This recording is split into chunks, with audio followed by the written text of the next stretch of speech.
These guys make $1 million a year, making sure you never have to go to a gas station again. It's called Juice Fuel, and they deliver gas straight to your driveway. No stations, no waiting, and nobody else saw this opportunity. Corey went from flying Apache helicopters in the Army to building a 7-figure business with his wife, Caroline. No big tech, no investors, just execution on a business model everybody else overlooked. Let's talk about how much revenue you guys made. Year one, what were we doing? 77,000. Holy crap, okay, pretty dang good. Year two? 385,000. Holy hell, that's a jump. Year three though? $1+ million.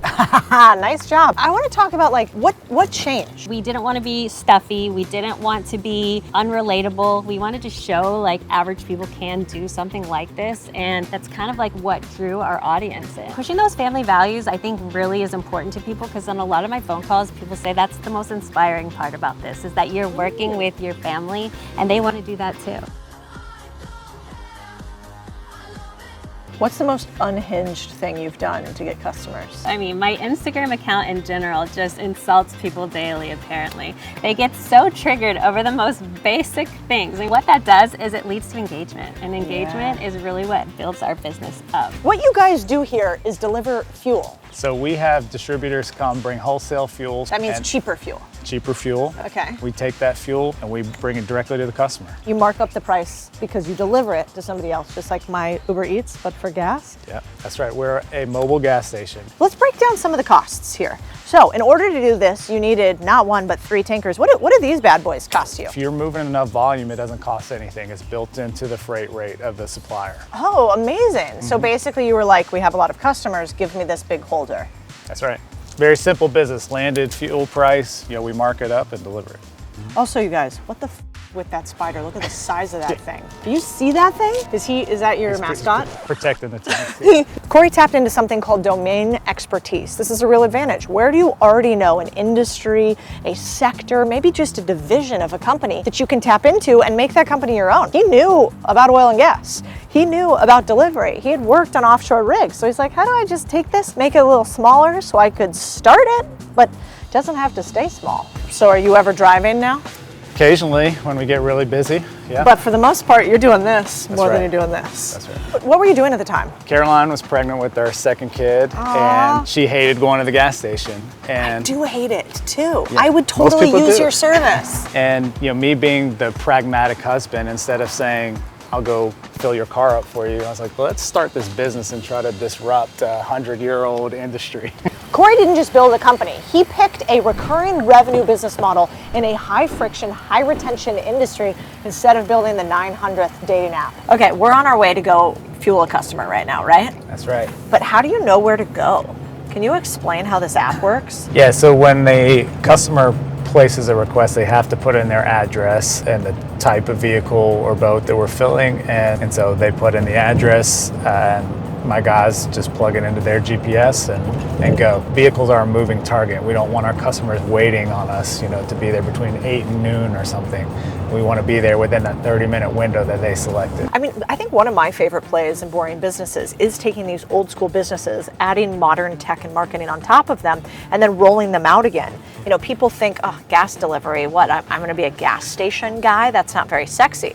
But they don't realize, most billionaires got there from something super boring. So I think it's really smart. Fuel delivery has been around, ever since fuel has been around. So this isn't a new concept. Don't do any marketing. It's just referrals. They've been around for 40, 50 years. And so when someone like us comes in with a little bit of technology enablement and a little bit of marketing prowess, it's easy to disrupt the status quo. All right, we're here. Let's go fill up some boats, huh? Yeah, let's do it. This looks sick. I kind of like this job. Simple businesses just scale better. You know what I love about this? You don't have 200 trucks and tons of warehouses. You got a couple trucks, you got this thing. You've got really 3 types of customers and a business model that includes gas, subscriptions, and an app. That's it. Simple businesses simply scale better, especially when you're brand new and you're just learning how to do this. Okay, so how does this work? We've got our cart out here. Yeah. Do we need gloves on? You might want your gloves for this one. Okay, so now we've got this out here. It's connected here to the actual gas tank. That's right. You just got a typical crank. Yep. And we just pull it to put it in the boat? Yep, just pull that, walk it out to where you need to go. Okay, so we're going to fill up this guy's gas tank, but I'm wondering, what was it like when you first started this business? What was a day in the life of Codie? Yeah, so when we first started, it was just the one truck with 2 tanks. We could only offer regular and premium. And so it was wake up, what deliveries did I have for that day? And then it was, back to my 9 to 5. And then you're actually doing the fueling for the first year. This is you. That was me. Okay, Yeah. and then year 2, that started to change. So then what does your day look like in year 2? So year 2, I hired some drivers to do this for me. Yeah. But we were also growing, so I was also still delivering when we got busy. But we also added this service, going out to boats in year 2. Okay, so year 2, you're still driving. Now you're in year 3. How often are you doing this as opposed to our buddy and now me here doing it? As little as possible, because we're just constantly growing. I'm focused on the scaling of our business. So we've got 4 employees now that are doing this. But this customer, we're here every week, filling up 5 boats for him. Dude, I love it. That's not where the gas goes. This is how we do it. Oh my God, it's a penis. What is wrong with people? That is wild. Here's your fuel tank. Okay. Right here. There we go. Nailed it. Am I hired? You're hired. Okay. So you I would, like this. you would give the tank operator thumbs up. You're ready to go. Okay. He'd turn on the pump. And we're off. I invented this. I don't want to say invented, but I came up with this solution to be able to not limit us to the length of the hose, right? Yeah. Here we're only a couple hundred feet, so you can almost get away with dragging the hose out here the whole way. But in Charleston, with the tides going 6 feet up, 6 feet down with high tide, you have these long docks. So you'll see footage of us going out to 700-foot dock, and we're able to take this mobile solution to wherever we need to go. So we're the only business. And this didn't exist? Not at this capacity, 100 gallons. So yeah, we're able to carry 100 gallons at a time out as far as we need to. Do you have a name for it? No. What kind of branding? I thought you guys were good at this. You gotta name this We missed thing. something, yeah. Yeah, okay, I'll get the white. The juice box, Yeah. got it. Oh, The that's juice box. cute. I love that. Heard it here first. Yeah, nice heard job.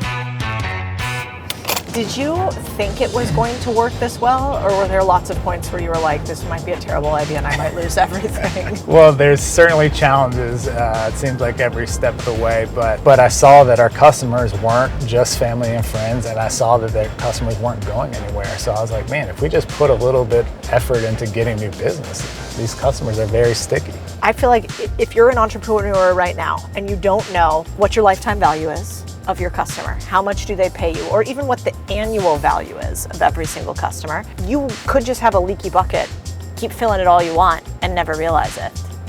But that's not what you guys have. That's right. Our customers seem to stick around, and even if they don't like the subscription, we have a non-subscription model, so they can just downgrade, and we can still nurture drip campaigns, all those marketing techniques that we use. The number one thing we want to try to do is we want to lock them into a subscription, recurring revenue, and we want them to pay us every month, and we want to have their credit card on file. And we want that because typically they churn the least, but also because if we were to ever sell the company, that would be the most valuable customer. But if you can't get that, then you're like, we downsell them. So like no matter what, we either want to sell them more things or sell them something less expensive, but we always want to sell them something. Yep. Which is the name of the game of business. Yes, that's right. Here's what most people miss. Codie didn't start Juiced Fuel by buying trucks or hiring drivers. He started with a landing page. That one page told him everything he needed to know. Would people pay for fuel delivery or not? That's how smart entrepreneurs do it. Test the demand first, build the business second. And if you want to do that fast without wasting days Googling how do I make a website, use GoDaddy Arrow. It's their new AI-powered tool that turns business ideas into a domain, a website, even full-blown marketing in minutes. You bring the idea, Arrow builds the proof. Most people waste weeks in startup mode. The smart ones, they go to market fast. Big thanks to GoDaddy for sponsoring this video. Head to godaddy.com/Codie Sanchez to try Arrow and get your idea off the ground today. What do you think is going to happen with this industry in the future? Like, do you think there'll be a Juiced in every city? That is certainly our goal, to be in every city. The gas business has been highly fractured, for forever. I mean, the largest retailers own, 6% of the market. I think as mobility services become more popular, there's an opportunity here for someone to be the winner, and we're going to be that winner. Mobility services, you mean we deliver our food, we deliver our clothes, we deliver everything on Amazon. This is now getting normalized. Yeah, you've got two things going. One, everything gets delivered. Two, people are inundated with so many options. They don't want to have to figure out, okay, which fuel points program am I gonna, loyalty program am I gonna choose? There's so many things out there.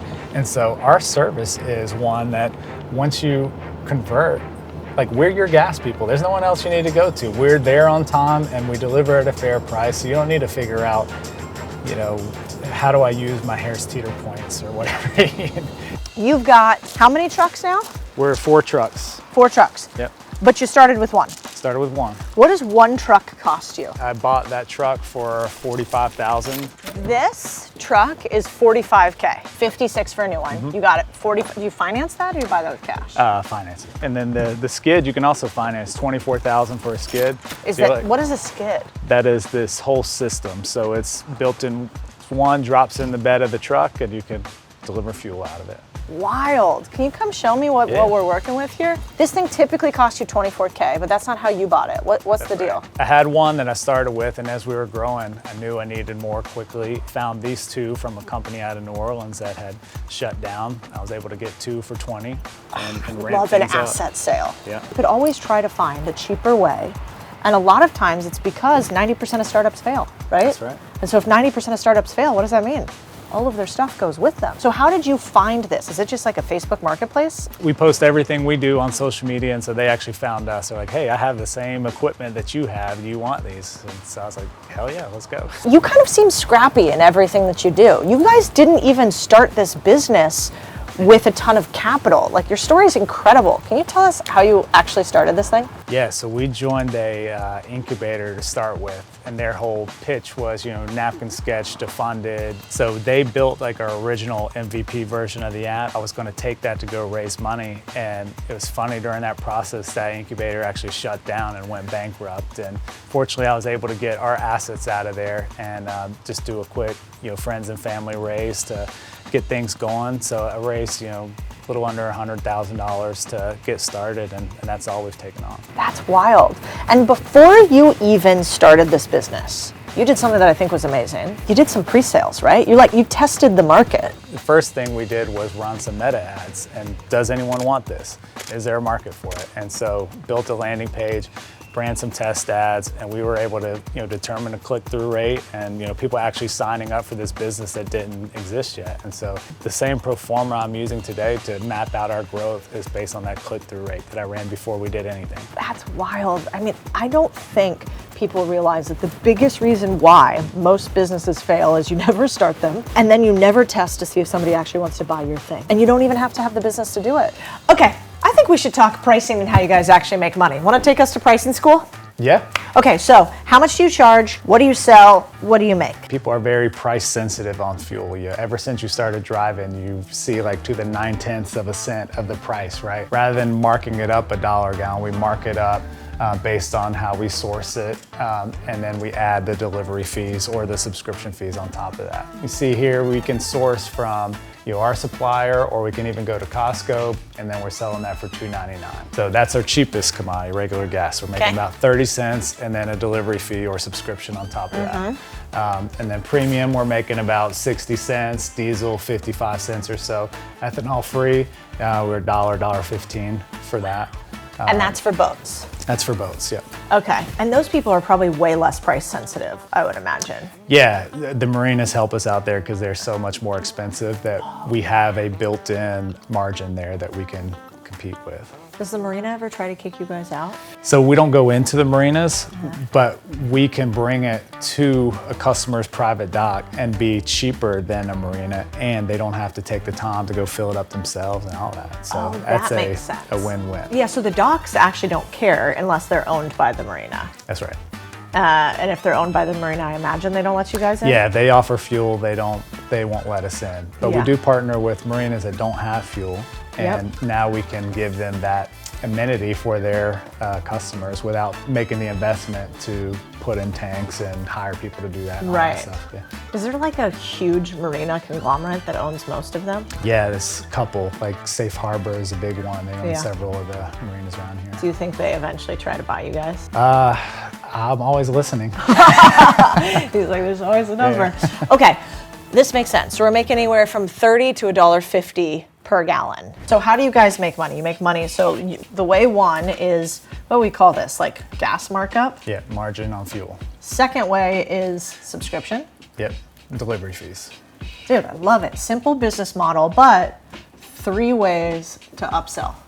Okay, so somewhere between, we're making 50 cents to $1.50 per gallon per customer. On average, how much is each customer buying from you, or is there way too much variance? Way too much variance between a fleet and an individual, but the individual vehicle spends $2,500 a year on fuel, and so a family of 2's looking at $5,000 a year. From our cheapest customers that you guys have, they're spending like, I don't know, $120 to $500 a month with you.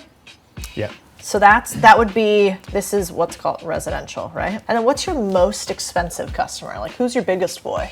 Yeah, big boats, ethanol free, we're making close to $2 a gallon. But like, how much do they spend with you per month? So it's a little bit seasonal, but some of these bigger. Let's take it by year and annualize it. Okay. Yeah, so we're probably doing about 150,000 just in marine. Okay, and this is like marina. What's your biggest fleet customer?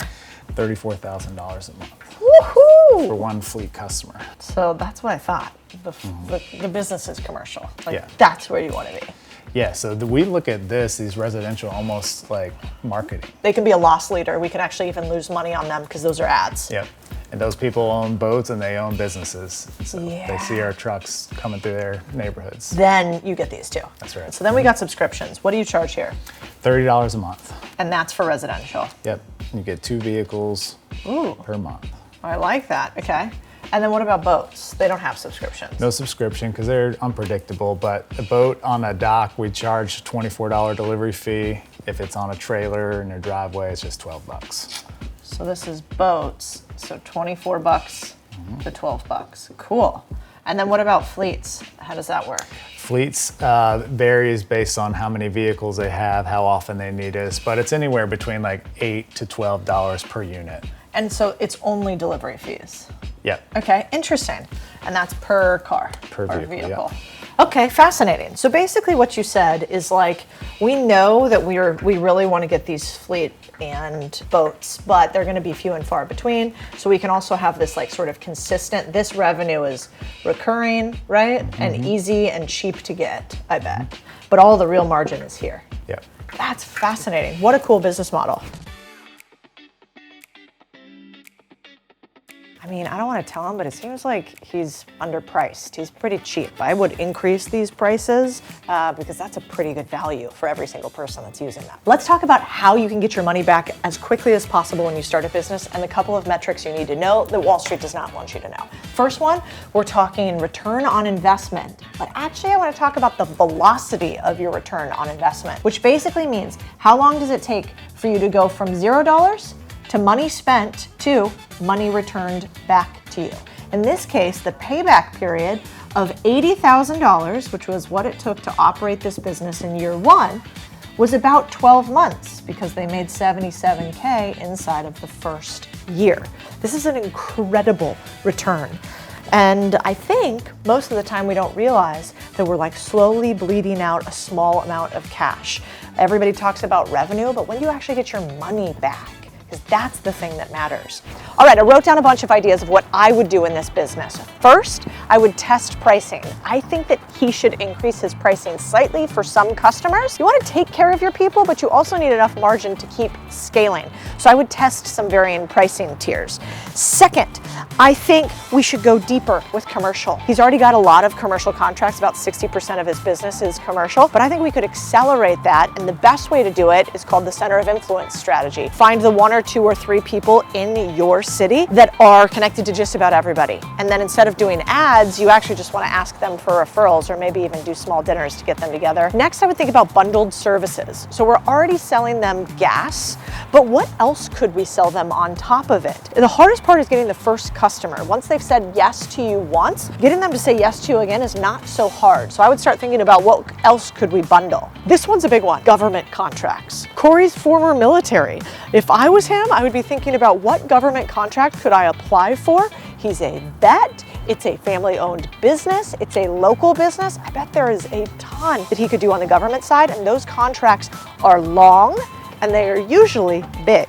Corey and Caroline didn't wait for some sexy, perfect business model. They picked something simple, profitable, easy to scale, that didn't take much cash up front. I think we were lied to about business. They told us it was really complicated, that it was for other people, not us, so that they could build the businesses and buy them, not you and me. The entire point of this channel and everything we do is to break that. So if you haven't already subscribed, you should. You should also watch this other video because he did the exact same thing.